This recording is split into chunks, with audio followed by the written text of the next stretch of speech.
आप देख रहे हैं न्यूज तह तक, खबर आप तक। न पक्ष न विपक्ष, केवल निष्पक्ष। अपने क्षेत्र की खबरों को सबसे पहले देखने के लिए चैनल को सब्सक्राइब करें। क्रिसमस डे के अवसर पर गुलावटी में चर्चों में सांस्कृतिक एवं रंगारंग कार्यक्रमों का आयोजन किया गया। बृहस्पतिवार को क्रिसमस का पर्व धूमधाम और श्रद्धा के साथ मनाया गया।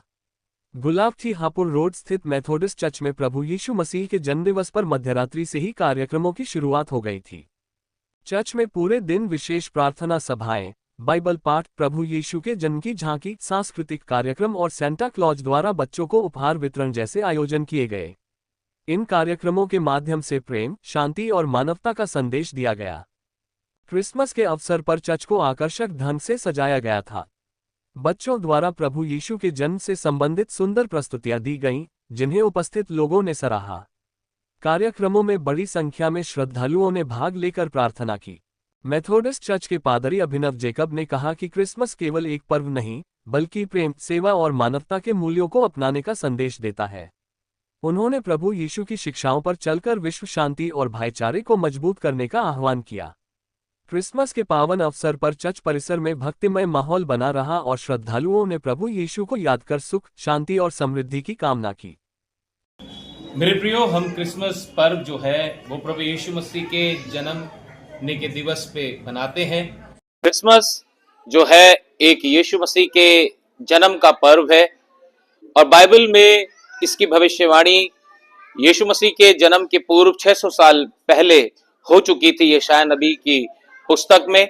और उसमें यह लिखा था कि देखो, एक कुंवारी गर्भवती होगी और तुम्हारे लिए एक बालक को जन्म देगी और पवित्र आत्मा के द्वारा वो बालक जन्म लेगा।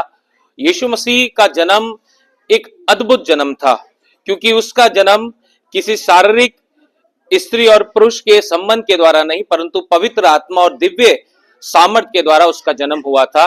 और यही जन्म उसका लेना पृथ्वी पर एक अद्भुत चिन्ह था।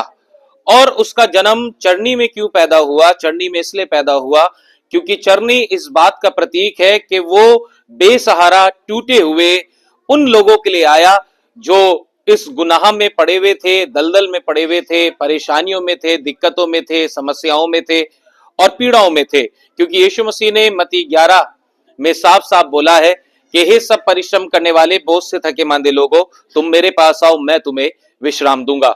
और यीशु मसीह ने स्वयं इस बात को बोला और दिखाया भी करके, क्योंकि उसने उन 5000 की भीड़ को, जब 3 दिन से वे भीड़ यीशु के साथ चल रही थी और ना उन्हें भूख थी ना प्यास थी, लेकिन फिर भी यीशु ने उनकी शारीरिक भूख और प्यास को महसूस किया और उन 5000 की भीड़ को 2 मछली और 5 रोटी से उन 5000 की भीड़ को तृप्त किया। और इसी तरह एक विवाह में जब यीशु मसीह मौजूद था तो वहां पे दाखरस की कमी हो गई, तो उस चमत्कार को उसने पानी को दाखरस में तब्दील करके इस बात को दिखाया कि वो खुदा है जो हर एक चीज के ऊपर इख्तियार रखता है।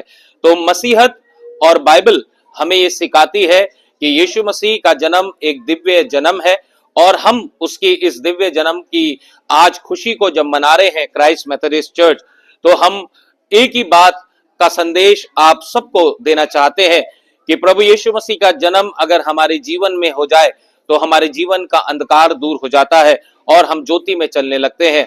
और ज्योति चमकी और गड़रियों ने संदेश देखा और परमेश्वर का दूत उनको संदेश देकर कहा, देखो मैं आनंद का सुसमाचार सुनाता हूं।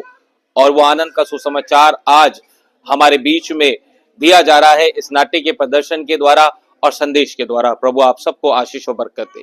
Thank you. प्रभु यीशु मसीह के जीवन से हम सभी को क्या प्रेरणा लेनी चाहिए? यीशु मसीह का जीवन एक साधारण जीवन था।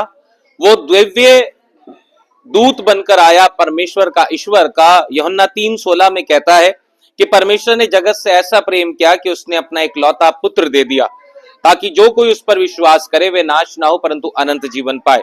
यीशु मसीह का जन्म लेना इस पृथ्वी पर और उसका लाइफ स्टाइल को अपनाना, अगर हम बड़े बड़े फिलोसोफर और बड़े बड़े जो एक क्रांतिकारी हुए, उन्होंने भी यीशु मसीह की जीवन से उन बातों को प्राप्त किया और साधारण जीवन को जीते हुए एक बड़ी दृश्य को देखे, एक बड़े फोकस को देखे और परमेश्वर की महिमा को प्रकट किया। तो यीशु मसीह का जीवन हमें सादगी और पवित्रता और परमेश्वर में विश्वास करने की प्रेरणा देता है।